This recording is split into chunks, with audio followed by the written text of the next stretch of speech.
So for the heating and air conditioning in Chattanooga, unfortunately, we're still at SEER 13 as our code minimum.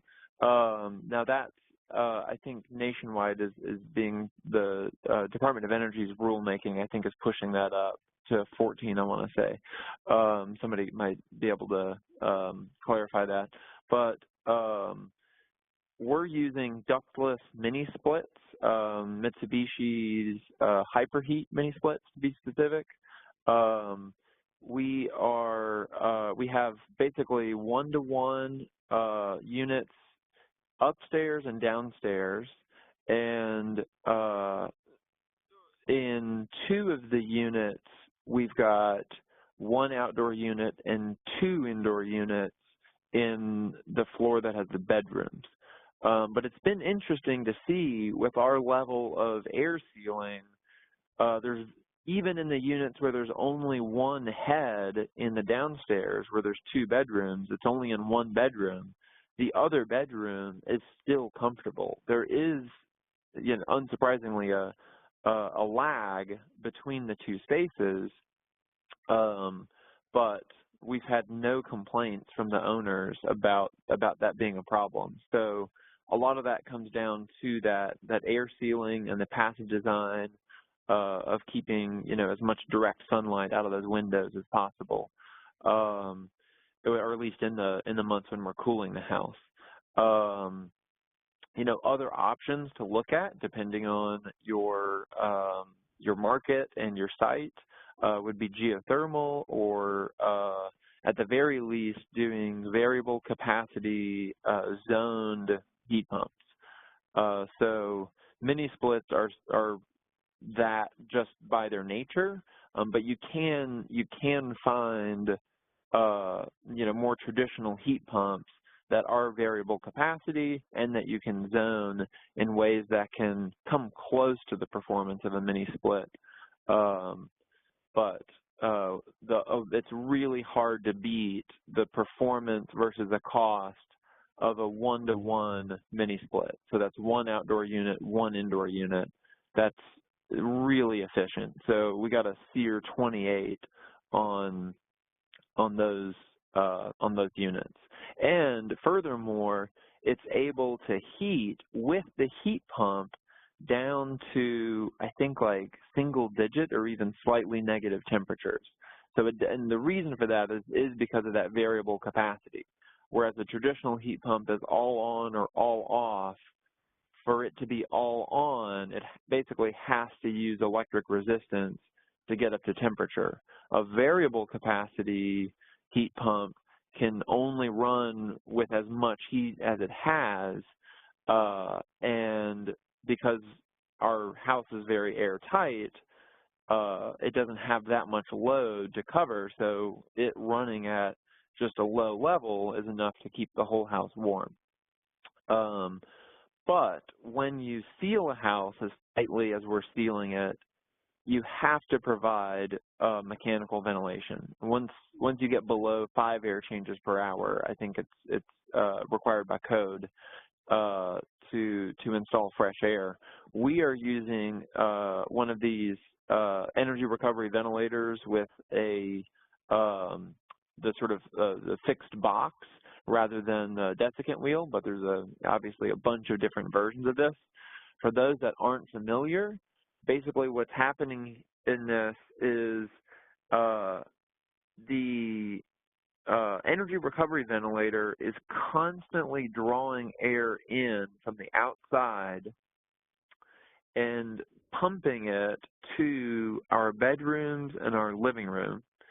And then at the same time, it's exhausting air out of the bathrooms and the kitchen. But in this box, it basically crisscrosses through this medium that it's almost like it looks like layers of like stacked corrugated cardboard going in alternate directions. And so the air never touches, but it basically either in the winter, the outgoing airstream basically warms this block and humidifies it. so that when the incoming airstream passes through that block, it picks up some of that heat and some of that humidity, which reduces the total amount of heating and humidifying that we need to do. In the summer, it's basically the opposite. Now, in the southeast, a heat recovery ventilator is also a good option. The energy recovery, because it's so humid here, does get a little bit bogged down. So you would still get a very high level of performance in our climate from a heat recovery ventilator, as well as an energy recovery ventilator. Now, my favorite is the conditioning energy recovery ventilator that Built Equinox makes. We really tried hard, but we just couldn't quite fit it in the budget for this. But I do think it's a really, really great concept, and one that I'm looking forward to using, hopefully at some point in the near future. Our windows and doors, we used Sun Windows and Doors, which is just up in Kentucky. We were looking at Energy Star because the house is going for Energy Star certification, so we had to use Energy Star windows and doors. We did claim an exception for this for our passive solar windows in the clear story. So we do have a higher solar heat gain coefficient on just those windows that we're using for the passive solar strategies. And there is an exception for those within Energy Star. So be sure to point that out to your rater if you're using one of those strategies. Your passive solar obviously doesn't work as well if you're blocking the heat. The windows are aluminum clad wood. The windows are casement windows, so they swing open like this, like a door on a crank. And then when you close the window, you see these little latches here. When you close the window and lock it, it puts pressure on all four sides of the window. Whereas with a double hung window that you would slide open and close, when you lock that, it really can only put pressure up and down. So to get the maximum level of performance, I definitely strongly recommend casement windows. The doors have multi-point latches, so there's a latch at the top, the middle, and the bottom of the door to help eliminate deflection so that you're not getting any air gaps, and again, you're keeping pressure on all four sides. Now, this is another topic that the climate zone is really, really important when we start talking about the windows. You know, for like passive house certification, you've got to use, you know, these triple pane windows with thermally broken frames. And in the northern climates, in zones 5 and 6, you know, I think that makes sense. In 4 in the southeast, it just doesn't pay for itself from a performance standpoint. So we're using double pane windows, but you know, that we're just using the aluminum clad wood frames, which are certainly not. I mean, there are higher performance windows than these on the market.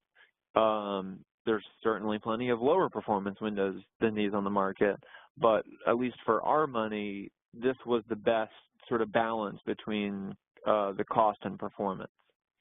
But as with everything else, this is going to vary with your local suppliers. Lighting, this is a complete no-brainer at this point. It's LED only. You know, unless you're heating a chicken coop, there's just no reason not to use LEDs now. They're so much more cost effective than they were even just a few years ago. You know, it's silly not to do all LEDs. And some things even, so like these recessed, or they look like recessed can lights, they can actually beat the cost of traditional recessed can lights.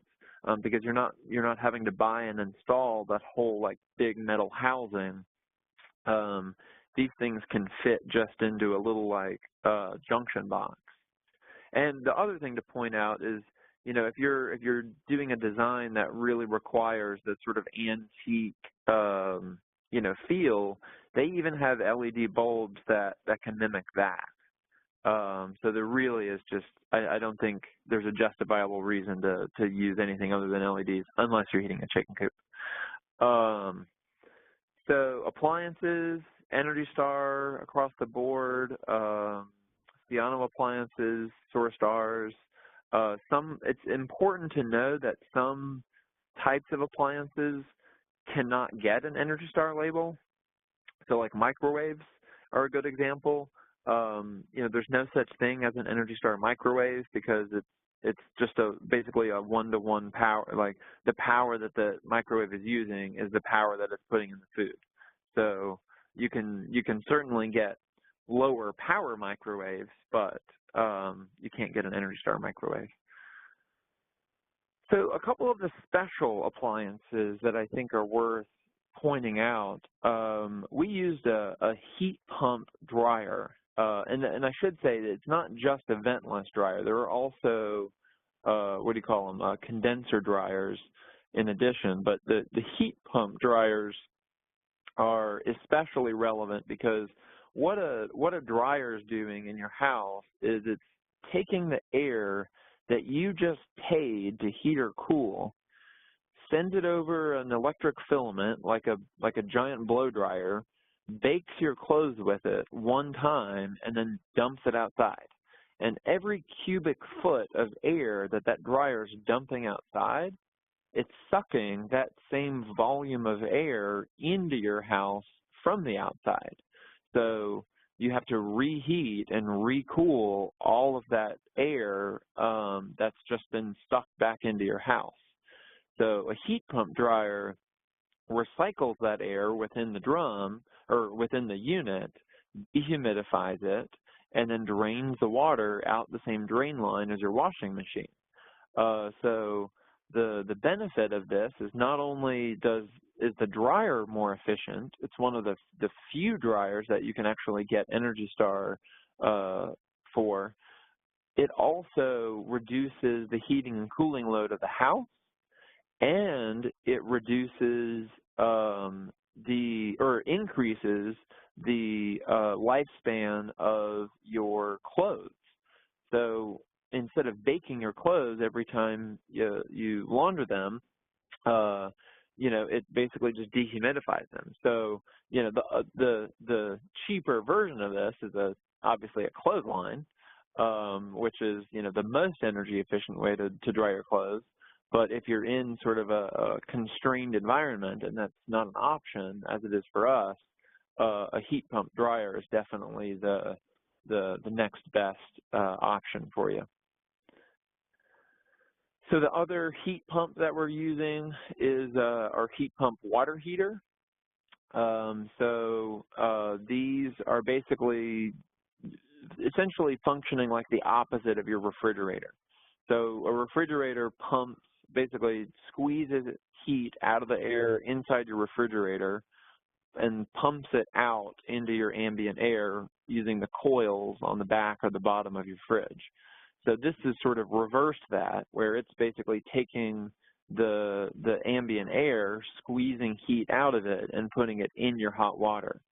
So again, in our climate, the cooling and dehumidification that you get from this unit in the summer really helps with our overall cooling load and makes it even more efficient than a solar hot water system.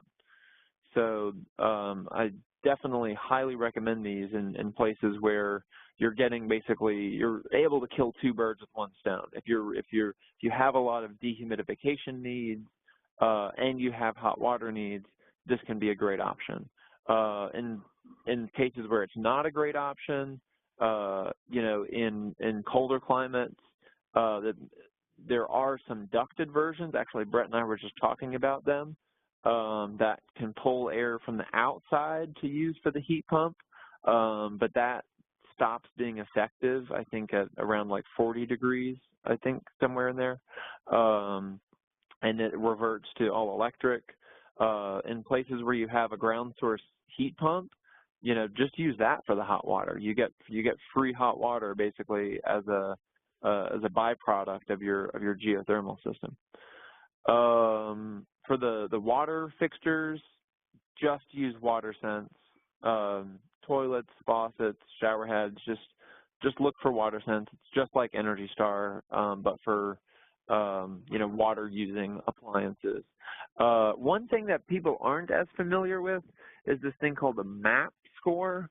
So I think it stands for maximum performance. It's a group out in California that basically physically tests every toilet that comes out and gives it a score for how effective it is. And you would be shocked to go through these scores to see that there's almost no relationship between the cost of a toilet and its MAP score. There are cheap toilets that have really high MAP scores, and there are super expensive toilets that have really low MAP scores. So when you're sourcing a low flow toilet, whether it's for yourself or a client, it's not going to be low flow if it doesn't work. If people have to flush it multiple times, you know, you're defeating the point of installing a low flow toilet. So make sure to just check the MAP score, look for 800 or better, and you can, you know, rest assured that it's gonna flush what it needs to on the first flush. So some of the smart home features that we're using, we have this thing called the ARC, which is an artificial intelligence water sensor. It basically creates a baseline of your water use, and then if something goes far enough outside of that baseline, it notifies you as the owner and then basically asks if you want to cut it off or not. So if you're using a lot of water for something, like, I don't know, filling a swimming pool or something like that, you can say, no, that's fine. I'm using, you know, I know I'm using a lot of water, keep going. If you're on vacation and it says, hey, there's a lot of water use, you can cut it off remotely. So that's a pretty cool feature. And I know most people have water meters, Michael, but for those who maybe are not on, you know, not on city water, does that ARC transmit your water usage data as well? Oh yeah, it does. So Wow. Yeah, that's a great point. I didn't even think about that. Thanks. So some of the other smart home features that we've got, we're using Schneider Electric Wiser thermostats and Wiser Electric Energy Load Center. So the cool thing about the Energy Load Center is that it can actually monitor the circuit level energy use, and you can purchase it with different options. I think it'll monitor 8 as a sort of a standard, and so you basically will plug it up to your biggest loads, and then it also monitors the total. So you put the CTs, the current transmitters, on the mains, and then you put it on any specific circuits that you want to pay close attention to. So we put it on our heat pumps. We put it on the hot water heater, on the dryer, on any sort of specific circuit that you want to make sure you measure. We put it on the living room because that's where most of the sort of vampire loads are. So we're monitoring the plug loads just in the living room. And then we're monitoring the overall energy use so that we can really go back and tinker and make sure that things are performing the way they're supposed to. The other thing that's a little bit unique for us here in Chattanooga, our local utility, EPB, back in the late 2000s, installed a gigabit fiber optic backbone for their electrical grid, which does a couple things. One, it provides access to gigabit internet literally everywhere that has electric service. So that's the entire service territory. So there's no question about whether you have access to it or not. It's like if you have an electric meter, you can get gigabit fiber optics from the electric company, and you can see what that does in terms of the download speed and upload speed. But the more important, and really the reason they installed it, was not so much to sell communication services, although that's been a great side benefit. It's helped keep our electric rates really artificially lower than they would be if they hadn't done it. But it also allows them to create a smart grid. So they are the first peer certified major utility in the world. So if you don't know what peer is, it's basically like LEED for a smart grid. So it's like a smart grid certification. And it's done by GBCI, the same group that does LEED certifications. They have a network of these things called interrupters that can all basically talk to each other. And in a normal grid, if a tree goes down, the power goes out downstream and upstream to the nearest substation until somebody calls the utility and says, hey, this is where the tree is, come fix it. They have really no way of knowing where that tree is. They just know that the power's out to that branch, and so they sort of drive around or wait for somebody to call. In Chattanooga, if that tree goes down, the interrupters all talk to each other and say, look, I've got power this way, but not this way. And they have back doors into the branches. So basically, once the interrupters figure out where the outage is, they reconnect all of the other customers, both downstream and upstream, and they also, at that point, know where the tree is. So they can go directly and fix just the one problem. It's a pretty amazing feature, and it's something that we've actually, what the experience of it is that the power goes out and comes back on almost instantaneously.